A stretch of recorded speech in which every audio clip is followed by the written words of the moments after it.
On this episode of What's Going On with Shipping, the USNS Arctic and its merchant marine crew returned back to Norfolk after a 9-month deployment. I'm your host, Sal Mercogliano. Welcome to today's episode. So, there was a saying when I used to sail with MSC, Military Sealift Command, that MSC oilers pump and the Navy, I won't say it, but it was a kind of a fun play on words. I actually had a t-shirt one time that said that.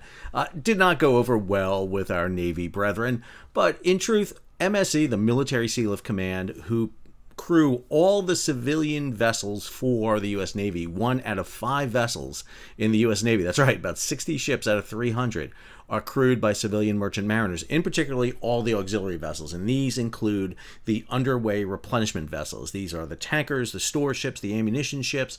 These are the ships that sail alongside Navy vessels at sea and pump them fuel, give them toilet paper, give them ammunition, everything they need to be able to stay in the fight.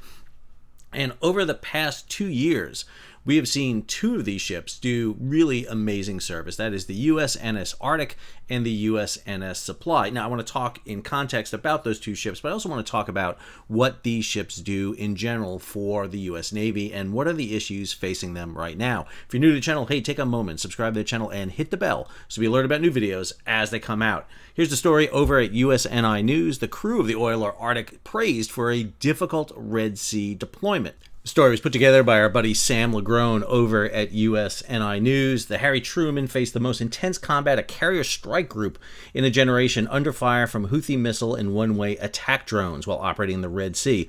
Along for the ride was the 140-person crew of the supply-class fast oiler USNS Arctic, pumping aviation fuel, loading missiles, and sending everything from ice cream to potatoes to Truman and the guided missile warships of Carrier Strike Group 8. On Monday, the crew of the oiler dressed in their best, coveralls and overalls, pulled up in chairs in the mess deck for a brief award ceremony with Military Sealift Commander Rear Admiral Philip Sobeck. He presented 9 Navy Civilian Service Achievement Medals to civilian mariners who sailed with the strike group for the extended 9-month deployment.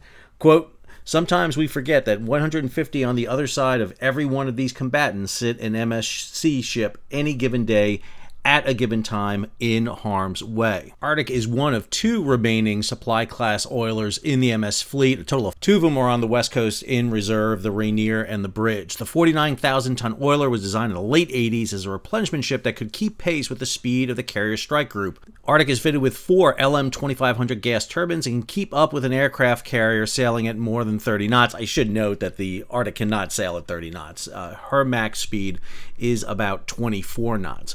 Originally built to be crewed by active duty sailors, Arctic was handed over to MSC in 2002, now crewed by civilians.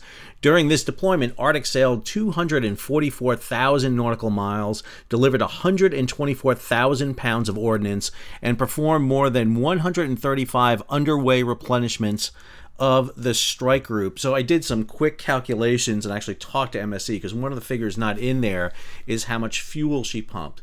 She pumped 43 million gallons of fuel. This is both jet fuel and diesel fuel over to the Carrier Strike Group and their escorts. Remember, even though we have nuclear-powered aircraft carriers, we don't have nuclear-powered aircraft, so we still need jet fuel to go across. 43 million gallons, that is 9 times the volume of the Arctic, meaning the Arctic had to be resupplied continually. Shows you the pace of operations that was going on in the Mediterranean and the Red Sea when the Arctic was supplying the Truman battle group in its strikes against the Houthi in the Red Sea. Article includes this quote from Bosun Wellard Miller, who received one of the commendations. Quote, "This one, you got drones attacking you. You've got to watch out for the missiles coming at you." Admiral Sobeck, pictured here, said this, quote, "Since World War II, we have not seen at-sea battles like this. The only way they could do it was based on Arctic being there alongside of them. They go unnoticed. They don't have home ports. They come and go, sort of a commercial model, but it really makes a difference when you see what they do alongside our combatant forces.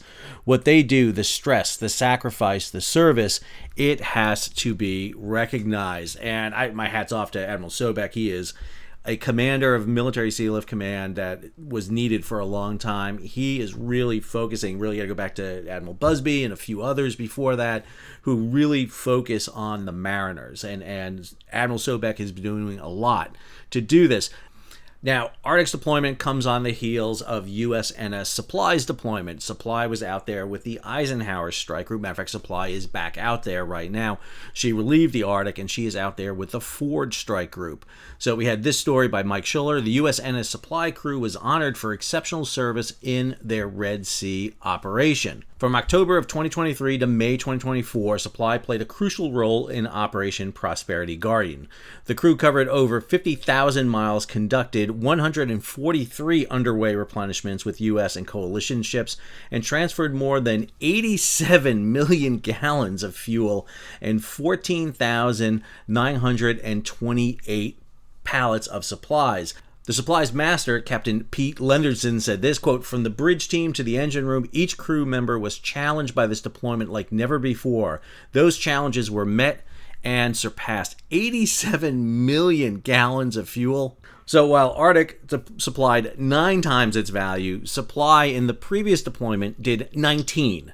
So it gives you an idea of the scale of logistics necessary to keep strike groups deployed at sea. And understand, it was not just the Supply and the Arctic doing this. There were other vessels that were involved. That image I just showed you was the award ceremony up on the deck of Supply when the ship received its Navy Unit Commendation Medal.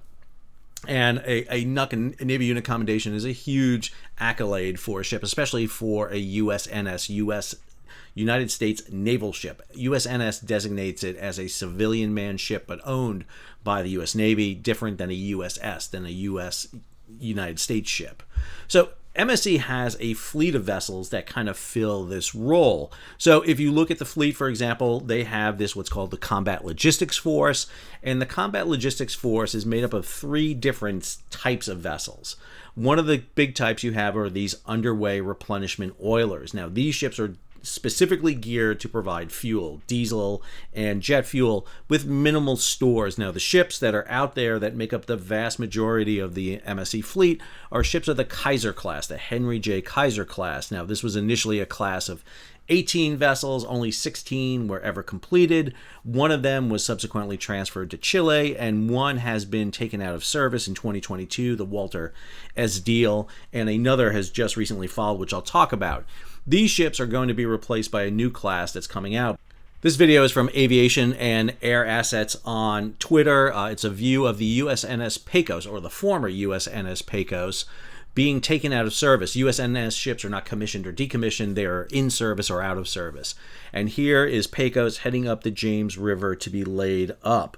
Now, Arctic and Supply did not operate in a vacuum. They had support vessels that assisted them, that would shuttle fuel out to them or take their place as they ran back into port to fuel. So they'd be matched up with a pair of vessels. One would be an oiler like the Kaiser class. Matter of fact, what we're seeing right now is this is USNS Laramie. She is just departing the Mediterranean now. This is her coming through the Straits of Gibraltar. She's about to be relieved by one of the oldest oilers in the fleet. This is USNS Joshua Humphreys. Matter of fact, this is Humphreys refueling the USS Iwo Jima, part of a MU, a Marine Expeditionary Unit, part of an amphibious ready group that's deploying. And then you have 2 other classes of vessels here. One of them is a new class of vessel. These are the new replacement oilers for the Kaiser, and this is the John Lewis class. Right now in service, there are 3 of them. There is the John Lewis, which is actually out in the Indian Ocean, the Earl Warren, which is up in and around Hawaii right now. The Robert F. Kennedy is undergoing Sea Builders trials. The Lucy Stone, not on this list, is undergoing its workup. The Harvey Milk is not the Harvey Milk anymore. Recently renamed by the Secretary of Defense and the Secretary of the Navy. The ship is now the USNS Oscar Peterson, named for a Medal of Honor winner on board another U.S. Navy oiler, that is the USS Neosho, a ship that is very special in my heart because the very first ship I sailed on was the namesake of Neosho, USNS Neosho, TAO 143. This commemorates USS Neosho, AO 23, AO Auxiliary Oiler, AO. Oilers, by the way, the reason you call them oilers is they're not designed to carry fuel from point to point. They carry fuel from a point and refuel out at sea, hence the designation oiler. And then you have the dry cargo and ammunition ships. These are the vessels that bring out all the, the toilet paper, the potatoes, and the ammunition you want. 14 of them, 2 of them are allocated to the pre-positioning fleet, so there's a total of 12 of these out there. If you take an oiler and you take one of these dry cargo and ammunition ships and put them together, you get a ship like the Arctic or Supply. Now, Arctic and Supply are great ships. They're big. They don't have the full capability of, for example, like a Kaiser or a Lewis-class oiler, and they don't have the full dry goods and ammunition supply like a Lewis and Clark class. But they bring the best together. Plus, they're faster. At 24 knots, they're much faster. It's one of the reasons why I don't understand why the U.S. Navy decided to lay up Rainier and Bridge on the West Coast. I would think they would want to bring these 2 AOEs back because a couple of things. Number one, they're really fast. They're all you need to supply a battle group. You could be operating Bridge and Rainier on the West Coast, kind of like you're operating Supply and Arctic on the East Coast. Plus, these ships once were Navy manned, and when they were Navy crewed, they also had point defense weapons. And I would think you'd want to start thinking about that in a potential Pacific conflict against, I don't know, some nation out there that may have a problem with us. I'm talking about you, China. But here's a quick snapshot from our buddies at Marine Traffic of where this logistics fleet is today. Now, I will note that these aren't always current positions. For example, you don't get current positions of vessels in and around the Indian Ocean, but it does give you a quick little kind of snapshot here. So, for example, here is Joshua Humphreys heading across the Pacific. Here is Laramie that just came out from the Mediterranean. If you look over here in the Mediterranean more, you can see USNS Supply is in Augusta Bay in Sicily. This is where it refuels and tops up. There's also the William McLean. That is one of those Lewis and Clark class that are out there. You'll notice down off of Australia, the USNS Rappahannock, one of those Kaiser class oilers. She's down there for an exercise, Talisman Sabre. And then out in Hawaii, Tanker 207. This is the Earl Warren. This is the second of the John Lewis class oilers stationed out in the Pacific. Large fleet of vessels operating in and around the Western Pacific. So, for example, you get a couple of the dry goods vessels, Lewis and Clark's. Here's Wally Schirra, Richard Byrd, Washington Chambers, Amelia Earhart. Also, you'll have the Alan Shepard down there, and Cesar Chavez, which is actually out in the Indian Ocean at this time. You'll also see Bighorn listed here. That is the old initial deployment of Bighorn out into the Indian Ocean. She is no longer there. She has actually been towed back to the United States because of the damage associated with her from her grounding. And then you have the oilers, the Guadalupe, the John Erickson, Yukon, all scattered through the area. Come to the West Coast, you'll see Robert F. Kennedy underway, Lucy Stone working, finishing up work in NASCO right now, Matthew Perry up in the shipyard, up at Vigor, up in Portland. And then when you come to the U.S. East Coast, you really get a chance to see down here at Denton's down in Charleston, you will see a slew of vessels down here for repair. You can see the USNS Patuxent, the John Lenthal, and the Leroy Grumman, all down there for ship repair. Henry J. Kaiser is up in Bayonne, New Jersey, up in the dry dock up there. Robert Perry and Arctic are off the coast of the United States, off of the Virginia Capes right now. And then at the main base down here in Norfolk, you'll see just Kanawha. It is a symphony of movement to keep the U.S. Navy supplied, to keep it with its bombs, bullets, and black oil, as Admiral Carter wrote in his very famous book about U.S. Navy logistics in World War II. Now, this is not the only way that we resupply the fleet. One of the things that's also being done behind the scenes is that the U.S. Navy is using other commercial tankers to help support the Navy. So here you'll see a couple of ships that popped on here. So the ones in yellow with red icons, those are ships of the Tanker Security Program. Currently 9 vessels in that Tanker Security Program. This is the program that basically gets ships to register back into the U.S. registry, and those ships would be available to the United States for use in time of war. You will notice that one of the ships up here, Stena Immaculate, is showing up the coast of England. That is the vessel that got rammed and hit, and so not really in service.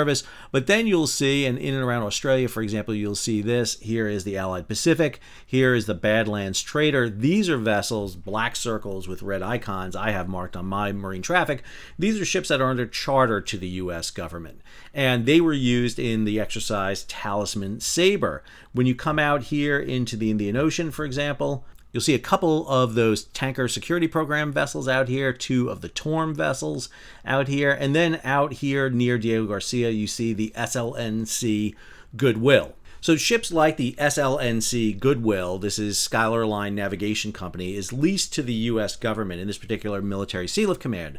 And the ship is fitted with the apparatus so that it can conduct, as you see in this image here, a consolidation operation, or a console. I apologize for the cheesy cadet in this image who's just hamming it up. This is Charlie Bernstein. His dad sent me the image, and so figured I'd take a moment and make fun of it, of a cadet. Why not? I mean, that's what we could do here at What's Going On with Shipping. If you can get past Charlie in the image here, what you have going on in the background, which is the main point of this picture, is a Lewis-class oiler. I think it actually is the USNS John Lewis, conducting the consolidation operation. You'll see the rig here that is brought over to the vessel. It is hooked in. Now, interesting enough, the difference here between an underway replenishment between two U.S. Navy or USNS vessels is this is not a quick release coupling. They actually have to screw in here, so they're kind of attached. And they have to set up this rig here behind Charlie so that they have the ability to take this rig, hook in, and now the Lewis can actually receive fuel from the SLNC Goodwill, and this allows Lewis to stay at sea. The Lewis does not have to come back into port to refuel. Ships like the Goodwill can provide the fuel necessary to this. Plus, I also heard, I should mention this, I heard a rumor that there is a new master on board SLNC Goodwill who's in desperate need, too, of a haircut. That's just the rumor floating around the mill there. Sorry, Ian, I couldn't help myself. Now, ships like Goodwill provide that backup to the MSC logistics fleet of tankers and store ships and vessels like Arctic and Supply. In the meantime, the U.S. is working to build up its logistic base. You may remember that we closed the massive fuel facility at Red Hill because of the leakage into groundwater. Well, the U.S. has been working on a project called Distributed Logistics, and what you're seeing is several stories regarding this. This one over at USNI News, the Pentagon is eyeing the southern Philippines as a refueling hub for U.S. warships and military aircraft. Now, that is fairly close into the first island chain. It's actually part of the first island chain. And the Navy just inked a new logistics deal with both Japan and Australia, which gets you a little bit further back. Now, the big issue that's facing Military Sealift Command across the board, and we've done stories on this, and you can see them up above here, is the fact that the Military Sealift Command, because of lack of personnel, have had to lay up vessels. And what they have done is laid up vessels so that they could prioritize putting crews on the underway replenishment vessels. Ships like the John Lewis, the Supply, the Arctic, the William McLean. They want to make sure they can keep those ships forward deployed at all times. And MSC is facing an issue of being short mariners. They usually employ somewhere in the range of about 5,000 civilian mariners. They are short. They are short over 20% of their workforce. Now, it has been going back up. They're getting more people to come in because they've improved the leave policy. They've improved a lot of the quality of life for the mariners on board. I owe that to Admiral Sobek and his staff. Have been working on this long before Admiral Sobek got there, but Admiral Sobek has been able to deliver on this. And the idea is that the U.S. Navy cannot survive without the commercial merchant mariners. I say this time and time again. You have issues like the resupply of vessels at sea. One of the things that they're working on right now, another story they just had, was their ability to do rearming of the vertical launch cells on board ships. This was a test done down in Norfolk. This is the SS Gopher State, not USNS. It is the SS Gopher State, one of the ships in the Ready Reserve Force, using its large cranes to swing over vertical launch cells onto an Arleigh Burke-class destroyer and do the replenishment. Now, doing it at sea is very difficult and tough, although they've experimented with that. USNS Washington Chambers, one of the Lewis and Clark-class supply vessels, did it with a Ticonderoga-class cruiser, but that is a very slow, laborious process to reload the VLS cells. Overall, I just want to emphasize this. The role that Arctic and Supply recently played in supplying the Eisenhower Battle Group and the Truman Battle Group should go to the larger image of what MSC merchant mariners do. There are other ships that should be recognized for their service in and around the area. So we're starting to see recognition come out for mariners. I would love to see the Maritime Administration recognize the individual mariners who are sailing in this with Merchant Marine Expeditionary Medals. The Maritime Administration has that ability to do that. Why are we not giving all those merchant mariners out there that award? I earned one when I was out in the first Persian Gulf War. Admittedly, I had to buy it myself, but I earned it. That should be something that is done for these merchant mariners. And we can't forget the vital importance of logistics to the U.S. Navy and how much of that logistics is provided by merchant mariners and the U.S. Merchant Marine. MSC oilers pump and the Navy sucks. Fuel, that is. Hope you enjoyed today's episode. If you did, hey, take a moment, subscribe to the channel, and hit the bell so be alerted about new videos as they come out. Leave a comment, share it across social media, and if you can, support the page. How do you do that? Well, we're putting a collection together to get Ian a haircut, but if you want to support the page directly, you can hit the super thanks button down below or head on over to Patreon, become a monthly, yearly subscriber. So hats off to Charlie Bernstein and the crew on SLNC Goodwill. I also want to give a shout out to Badlands Trader and Allied Pacific coming up from Talisman Sabre. The work they're doing there alongside Rappahannock, I think you're really demonstrating the utility of why having a U.S. Merchant Marine is so important for the sea power of a maritime nation like the United States. Until the next episode, Sal, sign off.